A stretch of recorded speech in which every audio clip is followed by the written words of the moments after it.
"My husband doesn't like you, Dad. He thinks you're pathetic." Those were the words that came out of my daughter Emily's mouth when I asked her why I wasn't invited to her wedding, and I swear to God, in that moment, something inside me shattered into a million pieces that I knew could never be put back together. Let me back up a bit so you can understand why this hurts so damn much, because context matters here, and you need to know what kind of father I've been to really grasp the magnitude of this betrayal.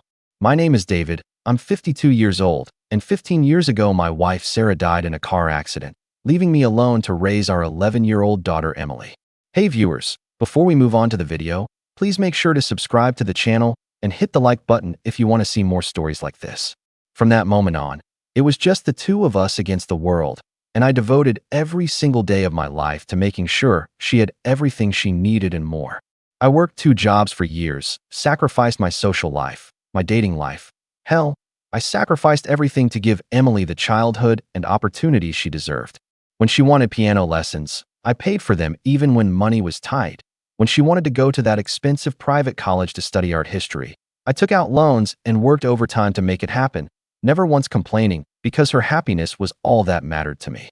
I was there for every recital, every parent-teacher conference, every heartbreak and triumph. And when she graduated 3 years ago, I bought her a house as a gift, an actual house that cost me $230,000, basically my entire life savings, because I wanted her to have security and a good start in life. So you can imagine how I felt last Tuesday when I was scrolling through Facebook during my coffee break and saw a photo of Emily in a wedding dress, kissing some guy I'd only met twice, with the caption, "Best day of my life. Married to my soulmate."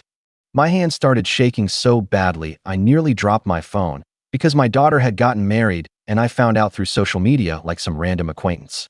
I called her immediately, 5 times in a row until she finally picked up, and when she answered her voice was cold and irritated like I was bothering her. "What do you want, Dad?" she said. And I asked her what the hell was going on.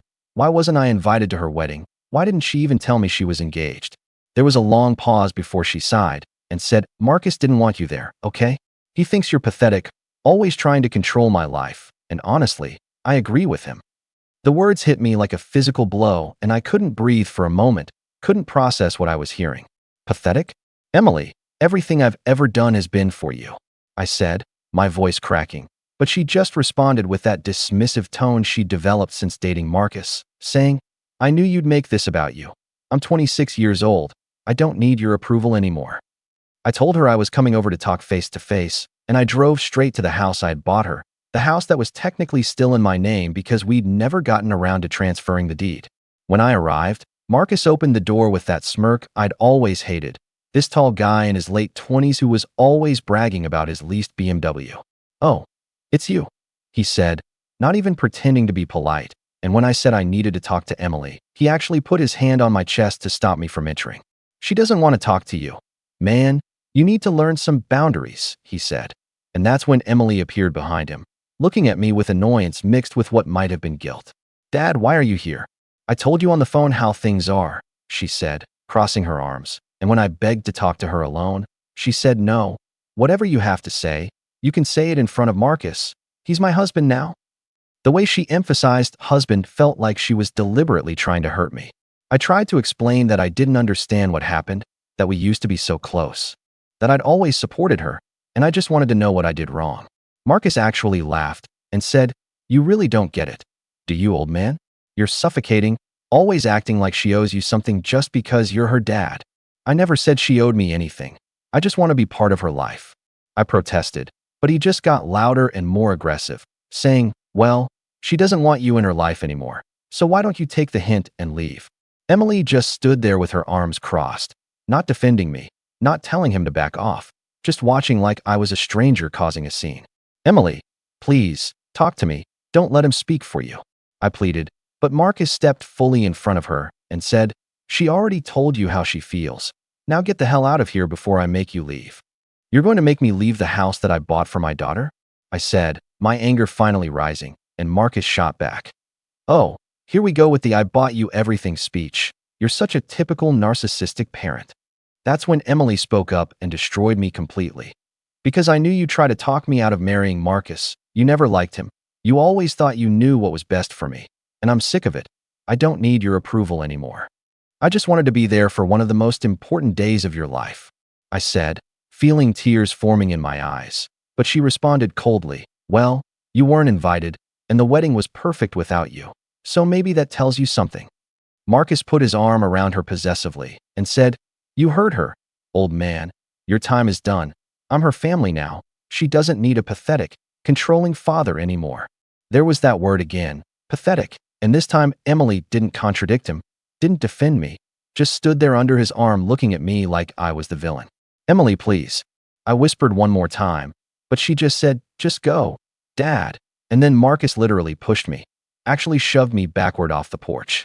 I stumbled but caught myself, and for a moment I considered fighting back. But when I looked at Emily's face and saw she wasn't even upset that her husband had just assaulted her father, I knew it was over. I walked back to my car and sat there for 5 minutes, shaking and crying, trying to process what had just happened. As I drove home, something inside me started to change. The hurt began crystallizing into something colder and harder. I had spent 15 years sacrificing everything for Emily, and this was how she repaid me, by choosing some manipulative jerk who convinced her that her father was the enemy. That night I sat in my home office with a bottle of whiskey and started making a list of every financial commitment I'd made, every legal document that still had my name on it. The house was still officially mine. And then there was the honeymoon to the Maldives I'd secretly booked and paid for, 15,000 euros that was supposed to be a surprise gift. There was also the joint bank account where I'd been depositing 500 euros monthly for years, accumulating about 20,000 euros, plus all the monthly bills I still paid like her phone, car insurance, and other subscriptions. As I looked at this list, something became crystal clear. If I was pathetic for caring, if I was controlling for trying to be part of her life, then I needed to step back completely and let Emily and Marcus figure out life on their own without my interference. The whiskey burned as clarity settled over me, the kind that only comes when you've been hurt so badly that something fundamental breaks inside you. Tomorrow, I decided, I would start making some very significant changes, and we'd see just how pathetic Emily thought I was when reality came crashing down on her perfect newlywed life. I didn't sleep that night, not even for a minute. I just sat there in my office staring at that list I'd made, drinking whiskey and feeling something cold and hard settling in my chest where my heart used to be. By the time the sun came up, I knew exactly what I was going to do, and for the first time since seeing that wedding photo, I felt completely calm, almost eerily calm, like I'd finally accepted a truth I'd been avoiding for too long. My daughter didn't want me in her life. She'd made that crystal clear, so I was going to give her exactly what she wanted, a life completely free from her pathetic, controlling father. The first thing I did that morning was call the luxury resort in the Maldives where I'd booked Emily and Marcus's honeymoon, that 15,000 euro surprise I'd been so excited to give them. Hi, I need to cancel a reservation under the name Emily Carter, I said to the receptionist, and when she asked if I wanted to reschedule, I said, no, complete cancellation, refund everything back to my credit card. There was a pause before she informed me that due to the cancellation policy, I'd only get back about 60%, but I didn't care.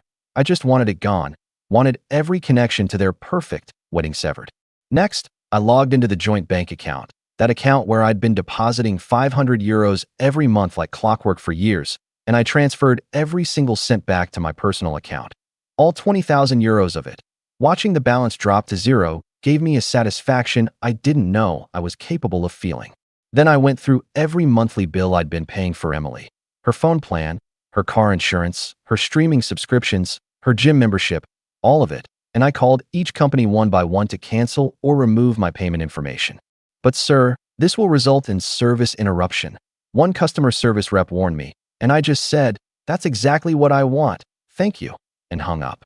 The hardest part, the nuclear option, was the house, that beautiful 3-bedroom house I'd bought for her graduation, the one that was still legally in my name because we'd never completed the paperwork transfer. I called my real estate agent, a woman named Patricia who'd helped me buy the property 3 years ago, and told her I wanted to put it on the market immediately. David, are you sure about this? I thought this was your daughter's house, she said, concerned, and I explained the whole situation to her. How Emily got married without inviting me, how she called me pathetic, how her husband physically pushed me. Patricia was quiet for a moment before saying, list it.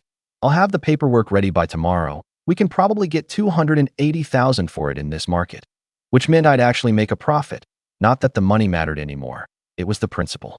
I spent the rest of that day in a strange, focused productivity, organizing documents, signing forms, making calls, dismantling every piece of financial support I'd built for Emily over the years. My phone rang several times, Emily's name flashing on the screen, but I didn't answer. I just let it go to voicemail, and I didn't bother listening to the messages. That evening, exactly 1 week after Emily's wedding, after everything was canceled and the house listing was live, I sent her a single text message. You said I was pathetic and not needed in your life. I've accepted that. You and Marcus are on your own now. Don't contact me again. And then I did something I never thought I'd have the strength to do. I blocked her number, blocked her on every social media platform, deleted every photo of her from my phone, and sat there in the silence of my empty house, feeling simultaneously devastated and liberated. Part of me expected to break down crying, to regret everything and undo it all, but instead I just felt numb, like I'd amputated a diseased limb to save the rest of my body. My daughter wanted to be free of me, and now she was completely and utterly free, and soon she'd learn what that freedom actually cost. For 3 months, I heard nothing from Emily, and honestly, I didn't expect to. I'd moved on with my life, started going to therapy, reconnected with old friends I'd neglected over the years, even went on a few dates, and for the first time in 15 years I was living for myself instead of for someone who clearly didn't appreciate it. The house sold in 6 weeks for $275,000. And I used the profit to finally book that trip to Japan I'd been dreaming about for years, but always postponed because Emily needed something.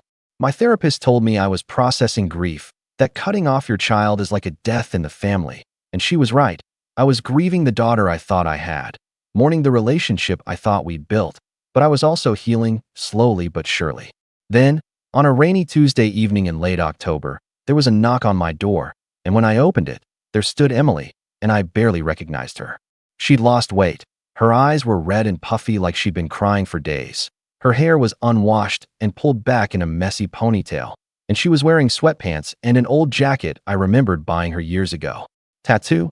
Please, can we talk?" she said, using the Ukrainian word for dad that she hadn't called me since she was a little girl, and my heart, that traitorous organ, immediately started breaking all over again.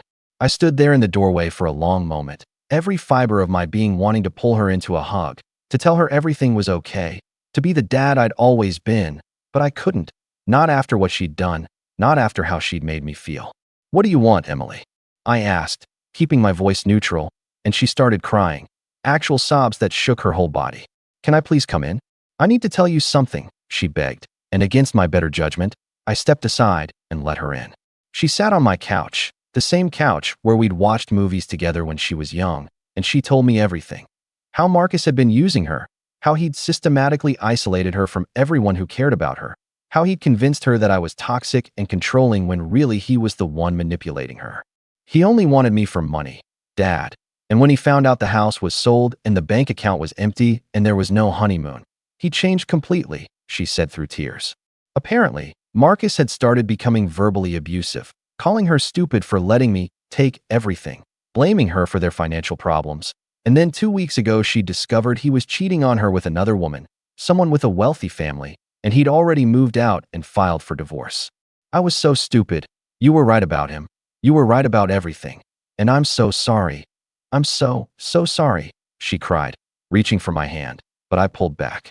I looked at this broken young woman on my couch, my daughter, the girl I'd raised and loved and sacrificed everything for, and I felt a complicated mix of emotions: love, anger, pity, resentment, all swirling together in my chest. "Emily, I appreciate you coming here and apologizing. I really do," I said slowly, choosing my words carefully. "But you didn't just exclude me from your wedding. You called me pathetic. You stood there while your husband assaulted me. You chose a man who disrespected me over your own father, who gave you everything." She was sobbing harder now, saying she knew. She knew she'd messed up, begging for forgiveness, asking if we could start over. I stood up and walked to the window, looking out at the rain, and I said the hardest words I've ever had to say. "Emily, I love you. I will always love you because you're my daughter, but love isn't enough anymore. You broke something between us that can't be fixed with a simple apology." I turned to face her and continued, "If you want to rebuild our relationship, it's going to take time, a lot of time, and it's going to require you to prove through actions, not words, that you actually value me as your father. I'm not going to be your ATM or your safety net anymore. I'm not going to drop everything to fix your problems." She nodded, mascara running down her face, and asked, "Does this mean you're giving me another chance?" And I sighed deeply. "It means I'm willing to try, but we're starting from zero. You want to see me, you call, and we schedule something. You want my help, you ask respectfully and understand I might say no. And most importantly, you need to get yourself together, get therapy, figure out who you are without Marcus or without me rescuing you." I walked her to the door, and before she left, she hugged me tight and whispered, "Thank you, Dad. I'll prove I can change, I promise." And I just nodded, watching her walk to her car in the rain. After she left, I sat back down on that couch and let myself cry for the first time in months. Not tears of sadness, but of release, because I'd finally set boundaries, finally stood up for myself, finally realized that being a good father doesn't mean being a doormat. The road ahead would be long and complicated, but at least now it would be on my terms. What do you think about this story? Let me know in the comments, drop a like, and don't forget to subscribe for more real-life stories.